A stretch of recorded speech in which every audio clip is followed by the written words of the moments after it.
আসসালামু আলাইকুম।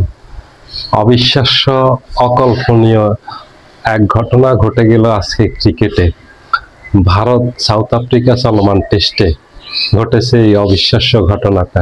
সেটা হলো ভারত সাউথ আফ্রিকার সাথে মাত্র 90 রানে দ্বিতীয় ইনিংসে অল আউট হয়ে গেছে।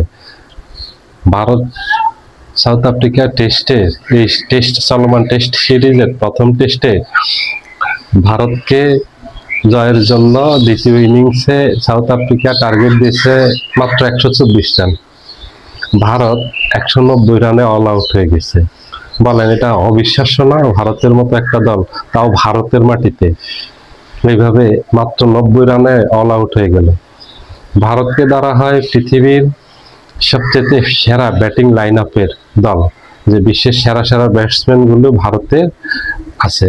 ভারতের ব্যাটিং লাইন আপ এত গভীর এবং এত বিশাল ব্যাটিং লাইন আপ, যেটা নিয়ে ভারত কিছুদিন আগে এই গত জুলাই মাসে ইংল্যান্ডের মাটিতে ইংল্যান্ডকে 2-1 টেস্ট সিরিজ হারিয়ে টেস্ট সিরিজ জিতেছে। সেই ভারতের মাটিতে মাত্র 90 রানে সাউথ আফ্রিকার সাথে হেরে গেল। সাউথ আফ্রিকাও খারাপ দল না, ব্যাটিং লাইন খারাপ না, কিন্তু ভারতের ব্যাটিং লাইন সাউথ আফ্রিকার ব্যাটিং লাইনের থেকে অনেক ভালো। ভারতের বোলিং লাইনে কিছু দুর্বলতা আছে, এটা অতীতেও ছিল, এখনো আছে কিছু, কিন্তু ভারতের ব্যাটিং লাইন সবসময় সেরা ছিল। যেখানে সুনীল গাভাস্কার, সচিন তেন্ডুলকার, সৌরভ গাঙ্গুলি, রাহুল দ্রাবিড়, ভিভিএস লক্ষ্মণদের মতো তারকারা ছিল।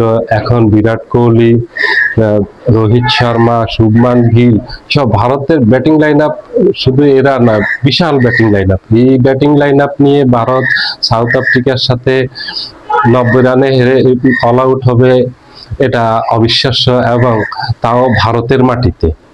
ভারতকে ধরা হয় সবসময় ভারতের মাটিতে পৃথিবীতে সবচেয়ে সেরা। যে কোনো দলকে ভারতের মাটিতে আসলে একেবারে তাদের ব্যাটিং লাইন আপ শূন্য বিচ্ছন্ন করে দিয়ে তারা বিশাল ব্যবধানে, ইনিংস ব্যবধানে অথবা 7 উইকেট 8 উইকেটের ব্যবধানে জিতে যায়। কিন্তু সেই ভারতই সাউথ আফ্রিকার সাথে মাত্র 90 রানে অল আউট হলো। 124 রানের টার্গেট দিল, 124 রান করতে পারলো না। এত বিশাল ব্যাটিং লাইন আপ নিয়ে, পৃথিবীর সেরা ব্যাটিং লাইন আপটা নিয়ে ভারত সাউথ আফ্রিকার সাথে 90 রানে হেরে গেল। এটা অকল্পনীয়, এটা অবিশ্বাস্য। এটা যারা ধারাভাষ্যকার ছিলেন, রবি শাস্ত্রী সহ, তারাও বারবার বলতেছিলেন এটা এক অবিশ্বাস্য ঘটনা। এটা এইভাবে এটা বিশ্বাসই করা যাচ্ছে না যে ভারত 90 রানে ভারতের মাটিতে অল আউট হয়ে গেছে, এইভাবে হতে পারে এটা। কিন্তু সত্যি হলো এটাই হয়েছে।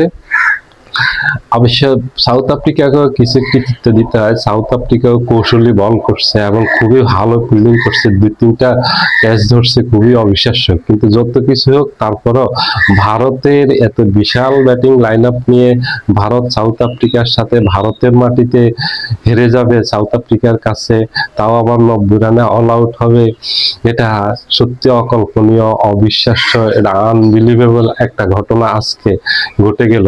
সম্ভবত ভারতের ক্রিকেট ইতিহাসে যে কয়টা ইনিংস আছে সবচেয়ে কম রানে অল আউট হওয়ার, তার মাঝে এটা অন্যতম একটা থাকবে, অথবা 1 নম্বরে একটা থাকবে। কারণ ভারতের মাটিতে ভারত এত কম রানে অতীতে অল আউট হয় নাই, এটাই প্রথমবার ঘটছে। বিদেশের মাটিতে আরেকটু কম রানে অল আউট হয়েছে, কিন্তু ভারতের মাটিতে এত কম রানে অল আউট হওয়ার রেকর্ড দেয়। 124 রানের টার্গেট ভারত অতিক্রম করতে পারেনি, এটা অবিশ্বাস্য না? এটা কেউ বিশ্বাস করবে এই ব্যাটিং লাইন আপ নিয়ে? কিন্তু সত্যি হলো এটাই ঘটেছে।